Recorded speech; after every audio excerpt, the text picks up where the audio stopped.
Hello guys, இன்னைக்கு Chennai trade சென்டருக்கு தான் போயிருந்தேன். நான் கொஞ்ச நாளைக்கு முன்னாடி ஃபுட் ரீப்ளேஸ்மெண்ட் டயட் ஸ்டார்ட் பண்ணியிருந்தேன்னு சொல்லியிருப்பேன். அந்த டயட் ஸ்டார்ட் பண்ணி கொஞ்ச நாள்லயே எனக்கு நல்ல ரிசல்ட்ஸ் இருந்துச்சு. ஸோ இதை பற்றி நிறைய விஷயங்கள் தெரிஞ்சுக்கணும்னு ஆசைப்பட்டேன். இந்த பிஸ்னஸ் எஜுகேஷன் எப்படி தெரிஞ்சுக்கலான்னு எங்களோட வெல்னஸ் கோச் கிட்ட கேட்கும் போது நீங்கள் நிறைய ட்ரைனிங்ஸ் அண்ட் கிளாஸஸ் அட்டன் பண்ணுற மாரி இருக்குன்னு சொல்லியிருந்தாங்க. ஃபஸ்ட்டு நான் சேரும் போது நம்பிக்கையே இல்லாமல் தான் சேர்ந்தேன். எல்லாரையும் பார்க்கும் போது ஒரு பிலீஃப் வந்துச்சு எனக்கு.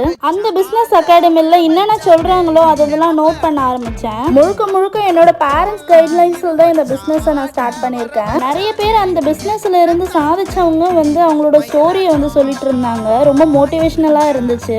அப்புறம் லஞ்ச் டைமும் வந்துச்சு. லஞ்ச் எல்லாம் சாப்பிட்டுட்டு கதை பேசிட்டு நாங்களும் என்ஜாய் பண்ணிட்டு இருந்தோம். எல்லாருக்கும் ஒரு ஆசை இருக்கும். நம்ம நினைக்கிறத விட நம்ம ஒரு 3-4 ஸ்டேஜ் பிக்கரா இருக்கணும், நம்ம ரிச்சா வாழணும் அப்படின்ட்டு. நான் நல்ல ட்ரைனிங் கெயின் பண்ணிட்டு என்ன ஏதுன்னு ஃபியூச்சர்ல இன்ஃபர்மேஷன் பண்றேன்.